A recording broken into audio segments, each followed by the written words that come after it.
रात के 9 बज रहे थे। अक्ष सो चुका था और पंकज जी पूर्णिमा सोफे के सामने सिर झुकाए खड़े थे, क्योंकि सोफे पर बैठी कशिश आज काफी गुस्से में थी। शादी तय हो गई, शगुन की रस्म भी हो गई। वाह, क्या न्यूज़ सुनाया है आप दोनों ने, वे भी इतनी जल्दी। 2-4 दिन 10 दिन बाद बताते। इनफैक्ट बच्चे हो जाते तेरे तब बताती। कशिश ने पूर्णिमा के पास आकर तंज कसते हुए कहा, देख एक बार बात तो सुन मेरी। पूर्णिमा ने उसे समझाते हुए कहा, नहीं सुना मुझे कुछ भी। शादी तय हो गई, शगुन हो गया और मुझे तुम्हारी बहन और आप आपकी भांजी नहीं बेटी कहते हैं ना आप मुझे, और अपनी बेटी और अपनी बहन के साथ इतनी बड़ी बेईमानी। कशिश रोकर बोलते हुए कभी पंकज जी के पास जाती तो कभी पूर्णिमा के पास, पर उसका रोना और बोलना दोनों ही सच कम नौटंकी ज्यादा लग रहे थे। 1 मिनट मेरी बात।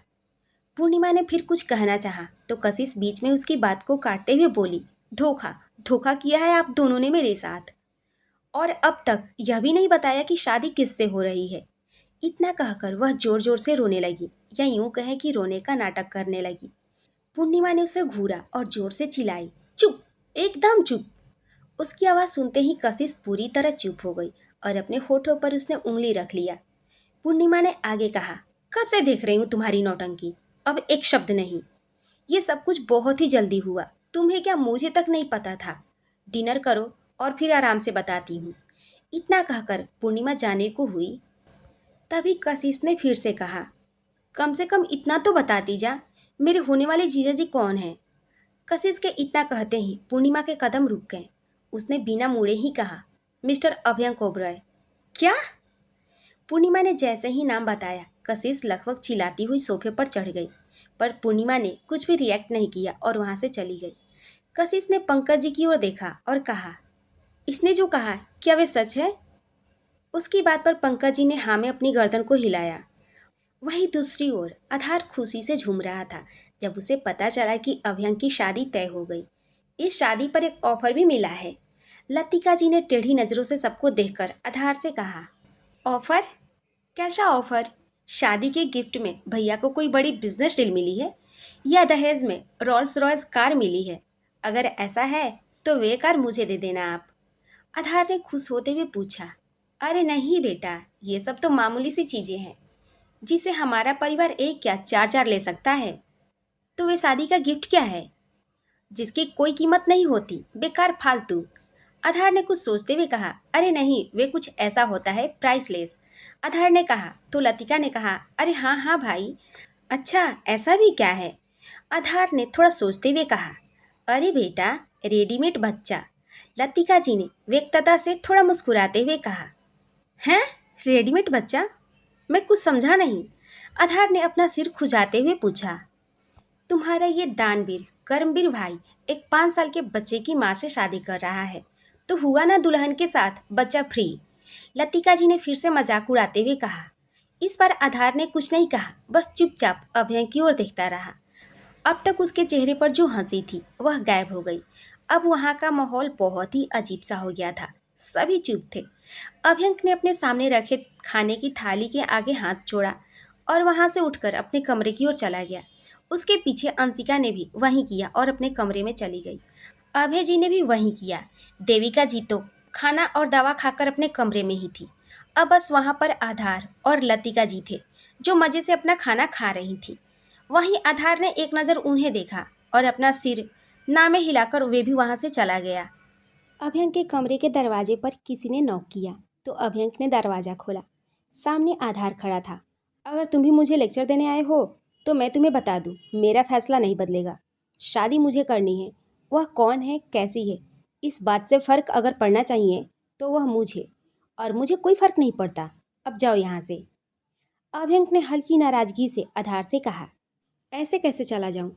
मुझे बात करनी है आपसे। आधार के स्वभाव अभी थोड़े सीरियस थे। वह अभयंक को साइड करते हुए अंदर कमरे में आ गया। क्या कहना है, बोलो। अभयंक ने अपनी शर्ट निकालते हुए कहा।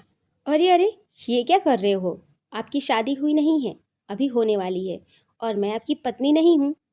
आधार ने उसे शर्ट निकालते देखकर चिढ़ाया। अभयंक की भवें जुड़ गई। उसने उसे घूर कर देखा।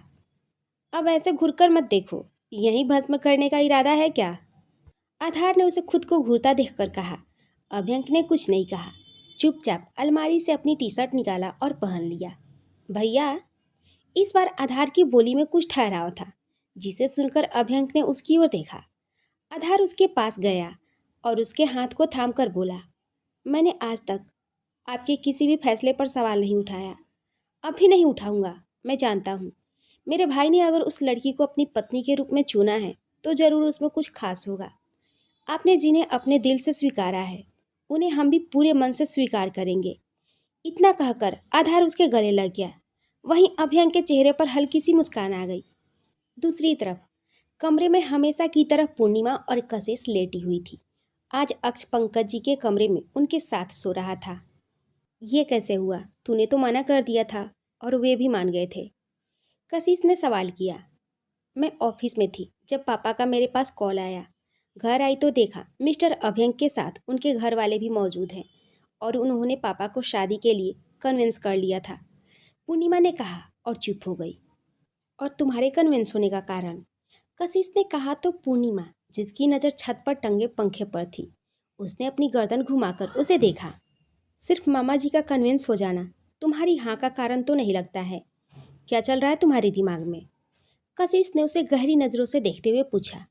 पूर्णिमा ने अपनी नज़रें वापस से पंखे पर टिका ली और एक गहरी सांस लेकर बोली, अगर एक पिता खुद अपने बच्चे को अपना नाम देने के लिए मुझसे अधिकार मांग रहा है तो उन्हें मैं मना करके मैं अपने बच्चे से उसका ये अधिकार कैसे छीन सकती हूँ?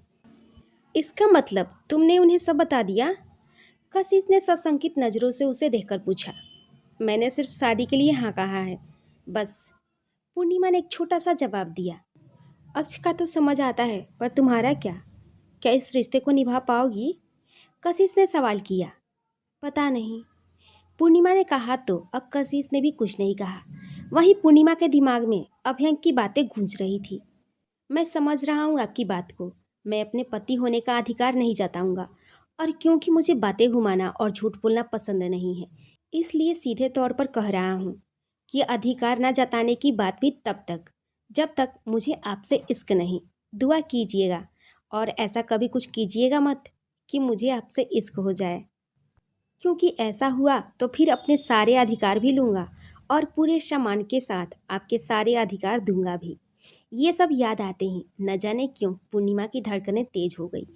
एक बेचैनी ने उसके मन में जगह बना ली, जो कि उसके चेहरे से भी झलक रहा था। नींद आज ना पूर्णिमा की आंखों में थी और ना ही कशिश की आंखों में। सुबह के 5:15 हो रहे थे। देर से नींद आने के कारण पूर्णिमा और कशिश दोनों ही इस समय गहरी नींद में सो रही थी और पूर्णिमा की ओर टेबल पर रखा उसका फ़ोन कब से घनघनाया जा रहा था। कुछ देर बाद फ़ोन की आवाज़ से पूर्णिमा की नींद खुलने लगी, पर कशिश अब भी घोड़े बेचकर सो रही थी। पर खुली आंखों से पूर्णिमा ने फ़ोन रिसीव किया और अपने कान से लगाकर बोली, हेलो, आप अब तक सो रही हैं? दूसरी ओर से जैसे ही अभ्यंक की आवाज़ पूर्णिमा के कानों में पड़ी, वैसे ही उसकी नींद हवा हो गई। वह झटके से उठकर बैठ गई और बोली, आप? हाँ, मैं। आप इतनी देर तक सोती हैं? अभ्यंक ने फिर से सवाल किया। मतलब? पूर्णिमा ने कहा, क्योंकि उसकी नींद अभी पूरी तरह से खुली थी, इसलिए अभ्यंक की बातें उसे समझ में नहीं आई।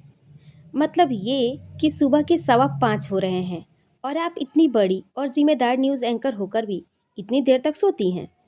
अभय की आवाज़ में एक ठहराव और साथ ही स्थिरता भी थी। मैं अपनी जिम्मेदारी अच्छे से समझती हूँ। ये ज़रूरी नहीं है कि 6 या 6:30 में सोकर जागने वाले लोग गलत होते हैं, और वैसे भी अभी इतनी भी कोई देर नहीं हुई है।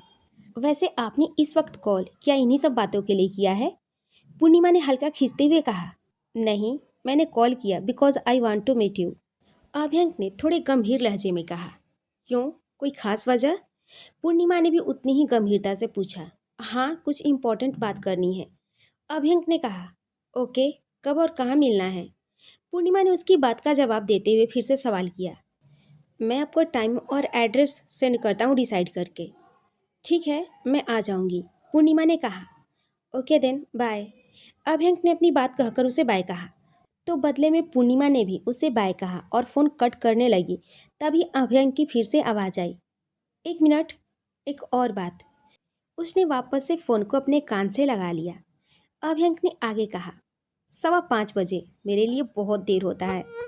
आदत में ज़रा सा बदलाव ले आइए, क्योंकि मैं सुबह के 4 बजे जाग जाता हूँ और 1 घंटे खुद के कामों से फ्री होने के बाद मुझे 5 बजे चाय पीने की आदत है। और वे चाय शादी के बाद से आपको ही बनानी है। रखता हूँ। इतना कहकर अभ्यंक ने कॉल कट कर दिया। वहीं पूर्णिमा तो अपनी बड़ी बड़ी आंखों में हैरानी लिए अपने फ़ोन को घूर रही थी। मेरी तो ये समझ नहीं आ रहा कि मैं क्या कर रही हूँ। ये मिस्टर ओबराय जो भी चाहते हैं मैं वे सब कर रही हूँ। पूर्णिमा ने खुद से झलाते हुए कहा। फिर उसने 3 बार गहरी सांस ली और फिर खुद से कहा, शांत, शांत। मैं जो भी कर रही हूँ अक्ष के लिए कर रही हूँ। इतने में ही उसके फ़ोन से बीप की आवाज़ आई। उसने अपना फ़ोन देखा तो उसमें अभ्यंक का मैसेज था। उसने उसे लंच टाइम में उसे मिलने के लिए बुलाया था और साथ ही एक होटल का एड्रेस सेंड किया था। पूर्णिमा स्टूडियो के लिए निकल रही थी, तभी उसके नंबर पर किसी का कॉल आया। उसने कॉल पिक किया तो सामने से कुछ बताया गया। उसने ओके कहकर कॉल कट किया। उसके चेहरे पर परेशानी के भाव उभर आए, जिसे देखकर पंकज जी ने कहा, क्या हुआ बेटा, किसका कॉल था? वह स्कूल से कॉल था। पापा अक्ष का सिलेक्शन हो गया है और आज ही एडमिशन प्रोसेस के लिए बुलाया है। पूर्णिमा ने सोफे पर बैठते हुए कहा, अरे वाह, ये तो अच्छी बात है। फिर तुम परेशान किस बात से हो? पंकज जी ने उसके पास ही बैठते हुए पूछा। वे पापा ऑफिस से इधर कुछ ज़्यादा ही छुट्टी हो गई है। कल भी आपका कॉल आया तो दिन में ही आ गई। ऊपर से आज दोपहर एक इम्पॉर्टेंट मीटिंग भी है, समझ नहीं आ रहा कि क्या करूं। पूर्णिमा ने परेशान होते हुए कहा, तो मैं चला जाता हूँ, अक्ष को लेकर एडमिशन करवा लूँगा। पंकज जी ने कहा, आप जाएंगे, फिर भी मेरा जाना ज़रूरी है। फर्स्ट प्रेफरेंस में मैंने आपका ही नाम और नंबर दिया था, फिर भी उन लोगों ने मुझे ही कॉल किया। सच में पापा आजकल पढ़ाई से ज़्यादा चोचले हो गए हैं। आजकल की शिक्षा पद्धति ने बच्चों की मानसिकता माता पिता तक ही सीमित कर दी है। परिवार का तो जैसे महत्व ही नहीं रहा। मैं मानती हूँ कि समाज में बदलाव भी आए हैं, पर जड़ तो शिक्षा ही है ना। शिक्षा की पद्धति ही तय करती है कि समाज में रूपरेखा क्या होगी। अब तो ऐसा हो गया है कि लोगों ने ही परिवार को महत्व देना छोड़ दिया है, और जो लोग महत्व देते हैं उनके लिए भी उस रास्ते पर जाने के अलावा कोई रास्ता नहीं। मुझे याद है जब मेरी स्कूल में एडमिशन हुई थी तो आपके पास समय की कमी थी, तो दादाजी ने ही जाकर एडमिशन करवाया था। पूर्णिमा ने कहा तो पंकज जी ने उसकी बातों से सहमति जताते हुए हाँ में सर हिलाया। थोड़ी देर बाद उन्होंने कहा, एक काम करो, जिनके साथ मीटिंग है उनसे रिक्वेस्ट करके मीटिंग को पोस्टपोन करा लो, आज शाम के लिए या कल के लिए। पूर्णिमा को उनकी बात सही लगी। उसने कहा, ठीक है पापा, मैं बात करती हूँ। इतना कहकर वह अपना फ़ोन लेकर बाहर गार्डन में आ गई। उसने अभ्यंक को कॉल लगाया तो पूरी रिंग जाने पर भी उसने कॉल पिक नहीं किया और वह परेशान हो गई। फिर किसी काम में बिजी होंगे ये सोचकर उसने लगभग 5 मिनट इंतज़ार किया। जब अभ्यंक का कॉल नहीं आया तो उसने एक मैसेज टाइप किया और उसे सेंड कर दिया।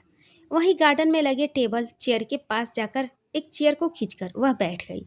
वहीं दूसरी तरफ अभ्यंक एक विदेशी क्लाइंट के साथ ऑनलाइन मीटिंग में व्यस्त था और उसका फ़ोन रोहन के पास था। जब पूर्णिमा का कॉल आ रहा था तभी से वह अभ्यंक को बताने की राह देख रहा था, पर एक पल को भी अभ्यंक की नज़रें उसके लैपटॉप स्क्रीन से नहीं हटी। लगभग 15 मिनट बाद मीटिंग ओवर हुई। उसने लैपटॉप बंद किया। वह रोहन की तरफ देखकर कुछ कह पाता उससे पहले ही रोहन ने उसका फ़ोन उसकी तरफ बढ़ाते हुए कहा, सर, योर फ़ोन, मैम का कॉल आ रहा था। उसके बाद एक मैसेज भी आया, माँ का कॉल आया था। अभ्यंक ने रोहन के हाथ से अपना फ़ोन लेते हुए पूछा, नो सर, वे पूर्णिमा मैम का कॉल आया था। इस बार रोहन की आवाज़ थोड़ी सी धीमी थी। अभ्यंक ने उसे एक नज़र देखा और कहा, ओके, मैं बात कर लेता हूँ। तब तक तुम जाकर देखो कि चाचू ऑफिस आए हैं या नहीं। अगर आ गए हों तो इन पेपर्स पर उनके साइन लेकर आओ। इतना कहकर अभ्यंक ने एक फाइल उसकी ओर बढ़ा दिया।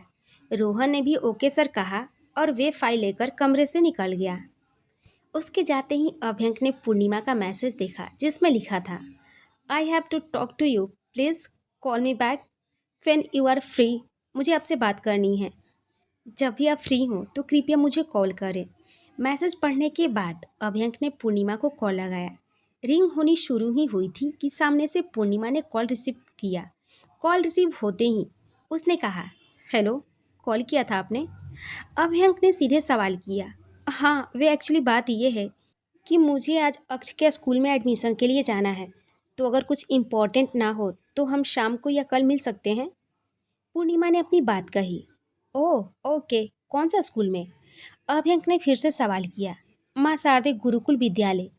पूर्णिमा ने स्कूल का नाम बताया।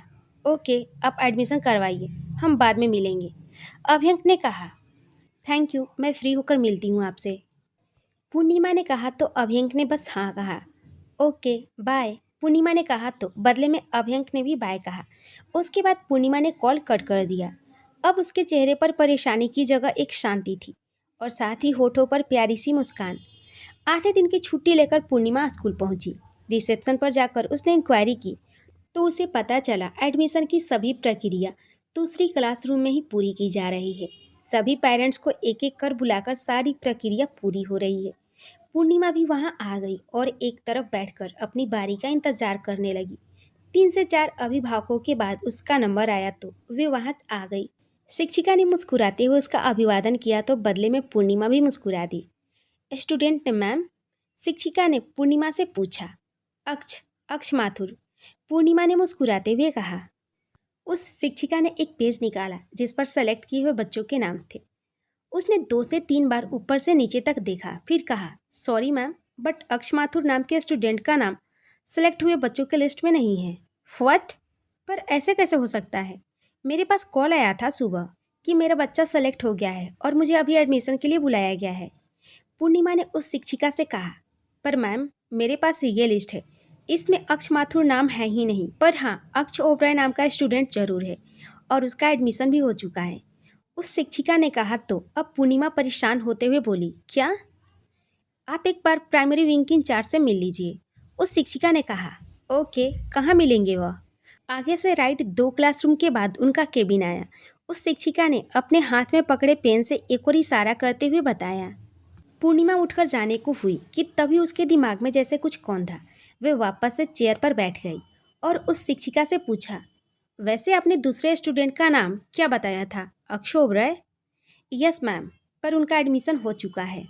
किसने करवाया? आई मीन उनके मम्मी पापा आए थे? जी मैम, उसके पापा आए थे। सारी प्रोसेस कंप्लीट करके उन्होंने पेमेंट भी कर दिए हैं, बस एक काम बाकी रह गया है उनका। उस स्टूडेंट की मदर आने वाली हैं अभी, उनके साइन लेने हैं। अगर कोई इशू ना हो तो क्या मैं अक्ष ओबराय का फॉर्म देख सकती हूँ? Of course ma'am, what not. इतना कहकर उस शिक्षिका ने एक और रखे फॉर्म्स के ढेर से अक्ष ओबराय का फॉर्म निकाला और पूर्णिमा को पकड़ा दिया। पूर्णिमा ने जैसे ही उस फॉर्म को अपने हाथ में लिया, उस पर अपने बेटे अक्ष की फ़ोटो देखकर दंग रह गई। ये? उसने शिक्षिका की ओर देखा। जी मैम, बस उनकी मदर आ जाएं तो ये फॉर्म कंप्लीट हो जाएगा। उनकी मदर आ चुकी हैं। पीछे से एक जानी पहचानी आवाज़ आई तो पूर्णिमा ने पलटकर देखा।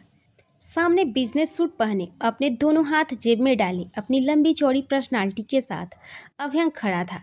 उसके चेहरे पर हमेशा की तरह कोई भाव नहीं थे। अभ्यंक पूर्णिमा के पास आया और शिक्षिका से कलम मांगकर पूर्णिमा की ओर बढ़ाकर बोला, लीजिए, साइन कीजिए। पूर्णिमा, जो अब तक भूत बनी खड़ी थी, अभ्यंक के कहने पर जैसे वे होश में आई। साइन कीजिए मिस ओबराय, अभ्यंक ने फिर से कहा और कलम उसके हाथ में थमा दिया। पूर्णिमा की नज़रें अभ्यंक पर थी और होठ खामोश। फॉर्म पर मदर का कॉलम खाली था और पिता का कॉलम में अभ्यंक के साइन थे। पूर्णिमा ने फॉर्म पर साइन किया और फॉर्म शिक्षिका की ओर बढ़ा दिया। अब चले मिस ओबराय, अभ्यंक ने अपना हाथ उसकी ओर बढ़ाते हुए कहा। पूर्णिमा ने एक बार फिर हैरानी से उसकी ओर देखा। अभ्यंक ने उसे इशारा किया अपना हाथ थमाने को, तो पूर्णिमा ने इस बार अपनी हथेली अभ्यंक की हथेली पर रख दी। अभ्यंक आगे बढ़ा तो पूर्णिमा भी जैसे उसके साथ खींची चली गई। स्कूल के मेन एंट्रेंस तक आने के बाद पूर्णिमा ने अपनी हथेली अभ्यंक के हाथ से खींच ली। अभ्यंक ने भी इस पर कोई प्रतिक्रिया नहीं दिया और अपना वे हाथ वापस अपनी जेब में डाल लिया। मैं अक्ष की बुक्स कलेक्ट करने जा रही हूँ, फिर घर चली जाऊँगी, पूर्णिमा ने धीरे से कहा। उसके बुक्स कलेक्ट हो चुके हैं और आपकी स्कूटी भी, दोनों ही आपके घर पहुंच जाएगी, तो अब आप लंच के लिए आ सकती हैं, अभ्यंक ने कहा और कार का डोर उसके लिए ओपन कर दिया। पूर्णिमा ने भी कुछ नहीं कहा, बस चुपचाप जाकर कार में बैठ गई। अभ्यंक भी आकर ड्राइविंग सीट पर बैठ गया और दोनों वहां से निकल गए। आधार के केबिन में आधार इस समय चेयर पर बैठा था और उसके सामने सिर झुकाए खड़ी थी कशिश।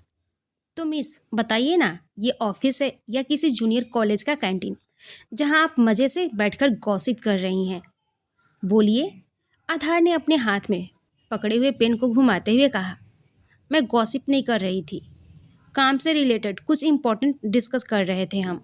कशिश ने कहा। Oh really? तो जरा मुझे भी बताइए, ऐसा क्या डिस्कस कर रही थी आप? मैं भी तो जानूं। आधार चेयर पर सीधे बैठते हुए बोला। वे मैं कशिश को समझ नहीं आ रहा था कि वे क्या बोले। हाँ आप ही बोलिए, सुन रहा हूँ मैं, आधार ने कहा। हाँ मैं नेशनल फैशन इवेंट के बारे में डिस्कशन कर रही थी।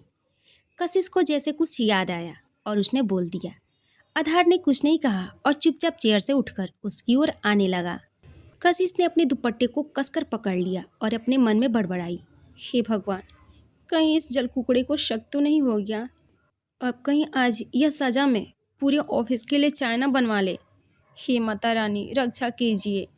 वे ये सब अपने मन में बड़बड़ा ही रही थी कि आधार उसके बिल्कुल करीब आकर खड़ा हो गया और धीरे से क्लचर से बंधे उसके बाल को खोल दिया।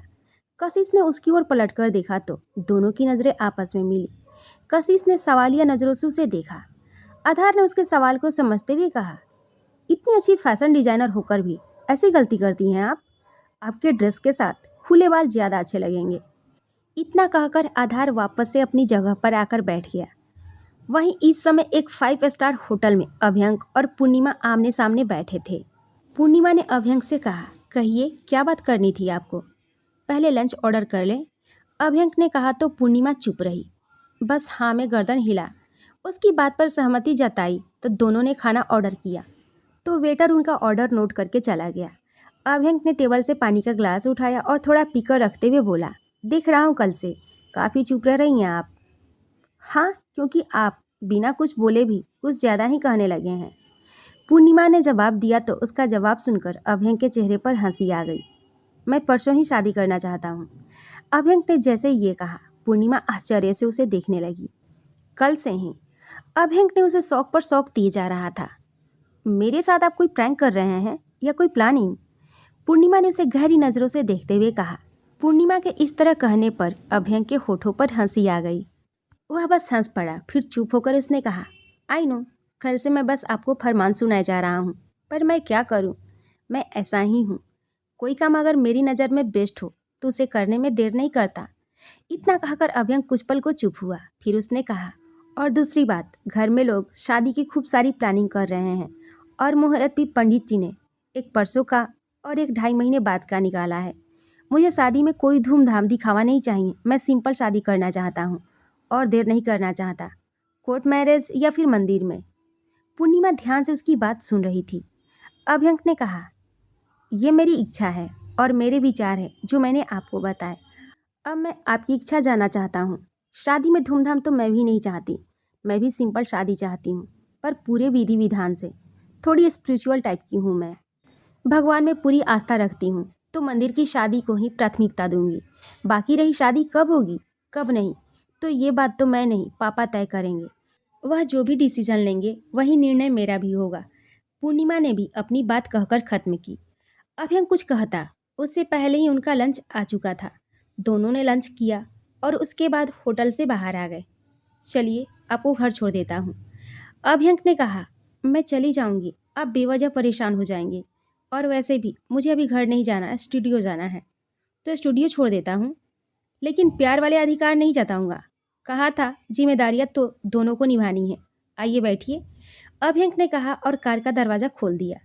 पूर्णिमा भी उसकी इस बात पर कुछ नहीं कह पाई और चुपचाप जाकर कार में बैठ गई।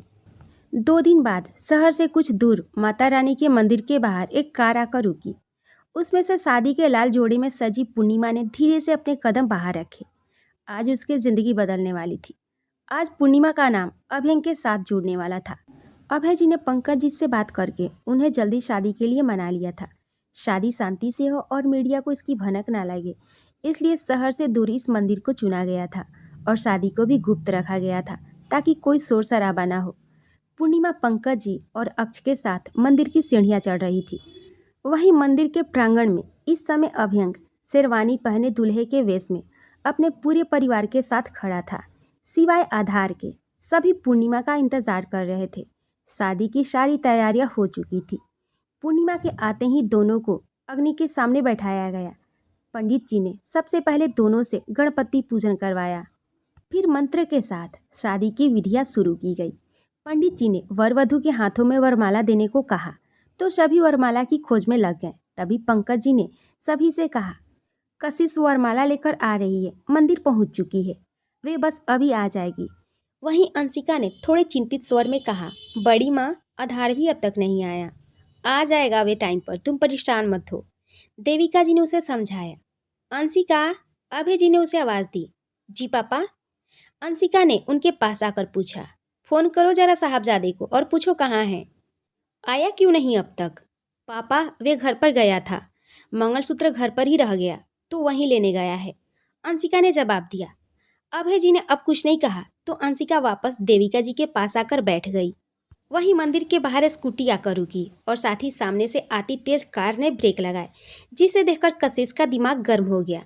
उसने स्कूटी स्टैंड पर लगाया और गुस्से से उस कार की ओर बढ़ने ही वाली थी कि उसका फोन बजने लगा, जिस पर पंकज जी का कॉल आ रहा था। उसने एक नज़र कार को देखा और फिर एक हाथ में वरमाला के पैकेट लिए, एक हाथ से अपना लहंगा थामे वह दौड़ती हुई मंदिर की सीढ़ियां चढ़ने लगी। दूसरी तरफ कार के अंदर से आधार निकला और जल्दी से अपने जूते उतारकर दौड़ता हुआ मंदिर की सीढ़ियां चढ़ने लगा। दोनों को ही जल्दी से जल्दी मंदिर के प्रांगण में पहुंचना था, जहां शादी हो रही थी। दोनों ही बिना किसी परवाह के बस दौड़ रहे थे। फिर ऊपर पहुंचते पहुंचते दोनों में जोरदार टक्कर हुई और दोनों ही धड़ाम से जमीन पर गिर पड़े। एक तरफ कशिश अपनी कमर पकड़े दर्द से कराह रही थी, वहीं आधार बैठकर खुद को देखते हुए अपने कपड़े से मिट्टी झाड़कर साफ कर रहा था। दोनों ने खुद को संभाला और उठकर खड़े हुए। फिर कशिश जोर से चिल्लाई, अंधे हो, दिखता नहीं है क्या। ठीक उसी समय आधार ने भी बोला, देखकर चलना नहीं आता।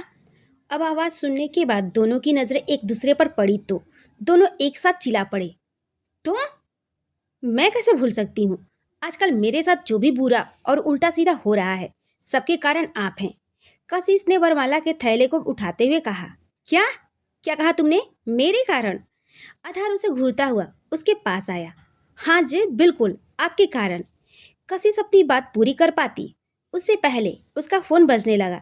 उसने जल्दी से कॉल रिसीव किया और बोली, आ गई मामा जी, बाहर देखिए, ये रही। इतना कहते हुए वह जिस ओर शादी हो रही थी उस ओर चली गई। आधार उसे देखता रह गया, पर फिर ध्यान आते हैं कि उसे भी जल्दी से पहुंचना है, वे भी उस ओर चल पड़ा। मंदिर के प्रांगण में पहुंचकर उसने देखा कशिश पैकेट से वरमाला निकाल पूर्णिमा और अभ्यंग के हाथों में पकड़ा रही थी। उसने मन ही मन सोचा, ये लड़की यहाँ पर क्या कर रही है। फिर अपने ख्यालों को झटकते हुए वह अंशिका के पास गया और अपनी कोट की जेब से मंगलसूत्र निकालकर अंशिका के हाथों में थमा दिया और बोला, ये लीजिए आपका सामान, इसके चक्कर में देर हो गई मुझे। आधार ने मुंह बनाते हुए कहा। दोनों ने एक दूसरे को वरमाला पहनाया तो सभी ने खुश होकर ताली बजाई, सिवाय लतिका जी के। वैसे दी, ये लड़की कौन है जिसने अभी वरमाला दिया। आधार ने कशिश की ओर इशारा करते हुए पूछा। पूर्णिमा का पापा बता रहे थे कि वे उनकी बहन की बेटी है, उनके साथ ही रहती है, तो इस हिसाब से पूर्णिमा की बहन हुई, अंशिका ने जवाब दिया। ओह, भाभी की बहना, नॉट बैड। आधार ने उसे देखकर मुस्कुराकर मन ही मन कहा। वहीं अब जब कशिश की नज़र उस पर पड़ी तो उसके मन में भी यही सवाल आया कि ये यहाँ कैसे। वे सोच ही रही थी कि तभी पंडित जी की आवाज़ आई, दूल्हे की बहन यहाँ आकर गठबंधन करे। पंडित जी की बात सुनकर अंशिका ने जाकर दोनों का गठबंधन किया। उसके बाद उन दोनों के फेरे हुए तो सभी ने उन पर फूल बरसाए। फेरों के बाद अभ्यंक ने पूर्णिमा को मंगलसूत्र पहनाया। उसके बाद उसकी मांग में सिंदूर भरा। पंडित जी ने आखिर में कहा, विवाह संपन्न हुआ, अब आप दोनों जोड़े में अपने बड़ों का आशीर्वाद ले लें। विवाह संपन्न हो जाने के बाद वहां उपस्थित सभी लोगों के चेहरे पर खुशी छाई हुई थी। बस एक तरफ लतिका जी अकेली मुंह बनाए खड़ी थी। पंडित जी के इतना कहते ही दोनों वेदी से उठे और एक एक कर अपने से बड़े सभी लोगों के पैर छूकर आशीर्वाद लिए। अब अभ्यंक और पूर्णिमा आधार के सामने आए तो आधार ने कहा, तो मिस अभ्यंक पूर्णिमा ओबराय, अब बताइए जरा, हम आपके हैं कौन। भैया, आप कुछ भी नहीं बोलेंगे। आधार ने बड़े ही स्टाइल से पूर्णिमा से सवाल किया और अभ्यंक को कुछ भी कहने से मना किया। पूर्णिमा ने बिना देर किए कहा, देवर। आधार ने कहा, अरे वाह भाभी, आप तो जीनियस हो, आपको कैसे पता चला। भैया ने पहले से बताया था क्या। अभ्यंक ने आधार का सवाल सुना जो उसने पूर्णिमा से कहा था तो उसने हल्के से आधार के सिर पर चप्पत लगाते हुए कहा, बेवकूफ़, एक तरफ मुझे भैया बोल रहे हो और दूसरी तरफ पूछ रहे हो कि हम आपके हैं कौन। बेवकूफ़ी की भी लिमिट होती है। अभ्यंग की बात सुनकर आधार अपना सिर खुजाता रह गया। भाई, अब कशिश को भी पता चल चुका था कि आधार का उन लोगों से क्या कनेक्शन है। आधार और अभ्यंग की बातें सुनकर खुद से ही बड़बड़ाते हुए कशिश ने कहा, इससे ज्यादा दिमाग तो किसी गधे के पास भी होता है। उसने कहा और गर्दन घुमाया तो अंशिका उसके पास ही खड़ी थी, जो अब उसे घूरकर देख रही थी। कशिश ने अपनी आंखें मीच ली और जीभ को दांते तले दबा लिया। बिल्कुल सही कहा। उसके कानों में अंशिका की आवाज़ पड़ी। उसने धीरे से अपनी आंखें खोली तो सामने मुस्कुराती हुई अंशिका खड़ी हुई थी। फिर उसने धीरे से अपनी दूसरी आंख खोली। अंशिका ने कहा, एकदम सही कहा, वे है ही गधा। अंशिका ने कहा, फिर दोनों ही एक साथ खिलखिलाकर हंस पड़ी। पंकज जी ने अभय जी के सामने हाथ जोड़ते हुए कहा, आपसे एक निवेदन है। मैं चाहता हूँ पूर्णिमा की विदाई हमारे घर से हो और आप सभी भी हमारे घर चलकर भोजन ग्रहण करने के बाद ही जाएं। अभय जी ने उनके जुड़े हाथों को अपने हाथों में पकड़ते हुए कहा, आप आज्ञा दीजिए, इस तरह निवेदन कर हमें शर्मिंदा मत कीजिए। आइए चलते हैं सभी लोग। इतना कहकर वे दोनों आगे बढ़े और सबको बताया, माथुर साहब के घर का खाना खाने के बाद ही विदाई होगी। अब सभी लोग चलिए। सभी लोग उनकी बात सुनकर जाने की तैयारी करने लगे। तभी अक्ष, जो अब तक दक्षिता के साथ खेल रहा था, वह दौड़ता हुआ आया और पूर्णिमा के पैरों से लिपट गया। अपनी मीठी सी आवाज में उसने कहा, मम्मा, आपकी शादी हो गई, अब हम पापा के घर जाएंगे। पूर्णिमा ने कुछ नहीं कहा, बस प्यार से उसके बालों में अपनी उंगलियां फेरती रही। अरे वाह, तो आप हो अक्ष।